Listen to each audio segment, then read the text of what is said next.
జై శ్రీమన్నారాయణ. అస్మగురుభ్యో నమః. శ్రీమతే రామానుజాయ నమః. మనమందరం సంసార బంధంలో కానీ మోక్షంలో కానీ ఎప్పుడైనా సరే ఆ పరమాత్మకి దాసులమే. అది ఎలా అంటారా, ఒక దుకాణంలో పనిచేసే గుమాస్తా ఆ దుకాణంలో ఉన్న వస్తువులు నావి అని అనుకోకుండా యజమాని తరఫున ఆ వస్తువులు అమ్మడం కొనడం చేస్తూ ఉంటాడు. లాభ నష్టాలతో అతనికి ఏం సంబంధం లేదు.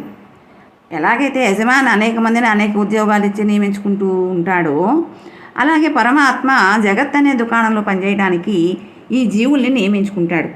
ఇదంతా మర్చిపోయి నేనే యజమానిని, ఇదంతా నాదే అనుకుని జీవులందరూ సుఖదుఖాలు అనుభవిస్తూ ఉంటారు. నేను సేవకుణ్ణు అని అనుకున్నప్పుడు ఈ సుఖదుఖాలకు తావే లేదు. తద్వారా ఈ లోకంలో అంతా ఆనందమే. ఇక ఆ పరలోకంలో స్థానం కూడా మనదే సుమా.